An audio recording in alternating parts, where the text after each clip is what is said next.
Yes, the priority subject of this report is the major movements of the Team Fortress community. However, to satiate the hunger of the waiting masses, the Team Fortress 2 team is no longer in its traditional sense. There is no longer full-time employees whose entire time is spent with Team Fortress 2. Instead, TF2 has been placed in what's called support mode, meaning those who still claim responsibility of the project will fix major issues and push a limited amount of content. For example, Jill's quarantine fix for the casual crash bots last week. That said, in the lead up to Jungle Inferno, the team had 15 active daily members. Jungle Inferno was a huge undertaking, and for another project to take shape at Valve 2.0, there would have to be a very good reason. But there isn't one. The game will be in support mode, while the core team slowly works on other projects more and more. It's already starting. Many of the core Jungle Inferno team moved over to Half-Life VR. You have Eric Smith, the lead programmer and likely the longest-term member on Team Fortress 2 in the entirety of Valve. He has stuck with TF2 through thick and thin, and even though he has been working on TF2 today, he has been moving on to other projects.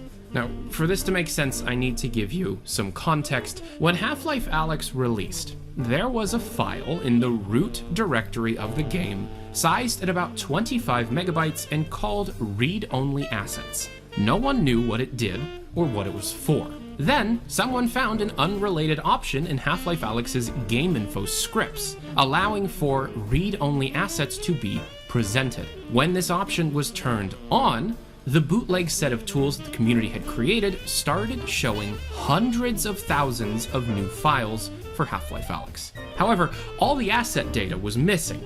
Instead, this read-only asset file contained references to every single asset ever interfaced with HLVR. This includes what's called the personal folder, being a directory of maps and assets created and named for their creator.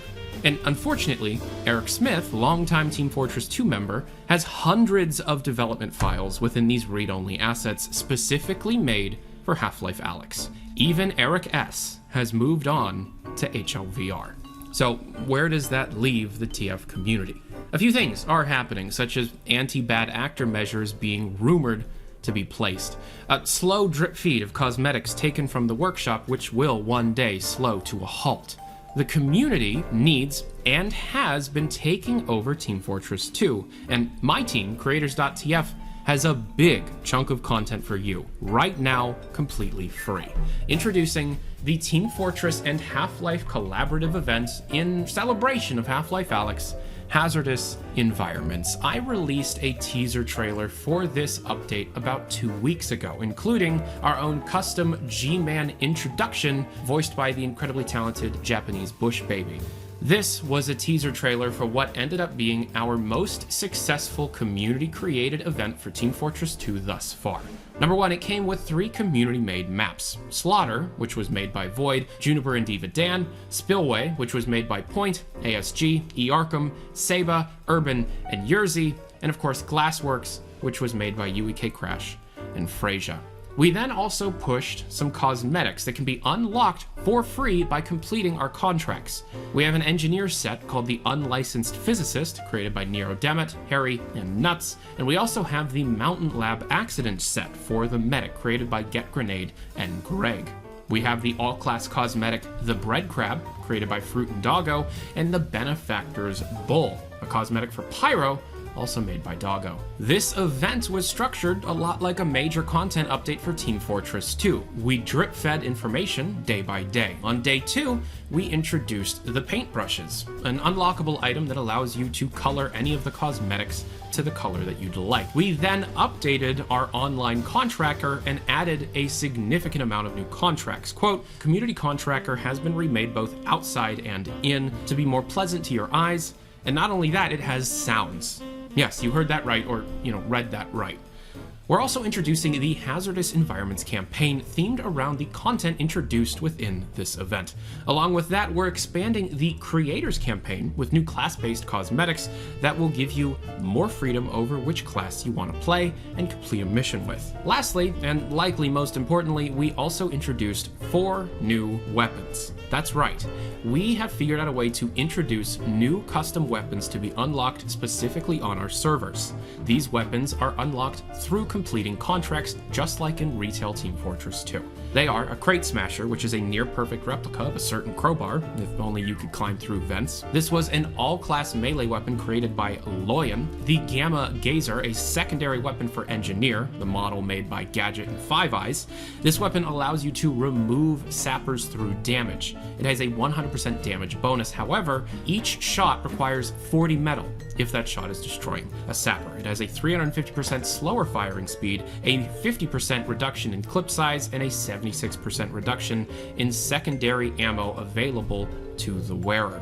We have the Thumper, a primary and secondary weapon for Soldier, Pyro, Heavy, and Engineer, the model of which was made by Sparkwire, and SVDL. This is a shotgun with a 130% damage bonus, 30% clip bonus, 50% max ammo, and 15% accuracy bonus. However, it has 20% slower firing speed, 50% fewer bullets per shot, 13% slower reload time, and a 15% reduction in deploy speed. Lastly, we are introducing the Hypodermic Injector. This is a syringe weapon for Medic, the model of which was created by Zoe. Now this is an interesting one. The syringe collects blood from your enemies by hurting them, and that blood can heal your teammates. You can essentially store 300 health points by damaging your opponents, and you can heal your teammates by hitting them with the weapon. You have a 10% firing speed addition from base melee for the medic, but you have a minus 20% damage penalty on top of it. Day 4, we showed off the changelog, which essentially just summed up everything we were doing, and that is Hazardous Environments. I wanted to call it Report the Fort, but Creators.tf is just one of many community teams that exist. And as a side note, and for fun, let's take a look at a piece of cut content. We actually had a 5th weapon. It was a rocket launcher called the Follower. The alt-fire was actually going to toggle laser guidance, similar to the RPG in Half-Life 2. It was going to have 25% projectile speed, a minus 25% clip size, and the projectile would actually self-destruct every 5 seconds. We could not figure out a way to make a laser-guided rocket launcher balanced at all.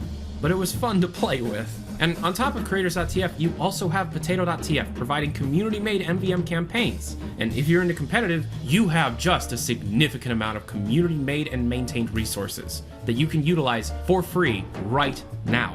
With all of this being said, would a beginner's guide to the TF2 community be interesting? Let me know in the comment section below.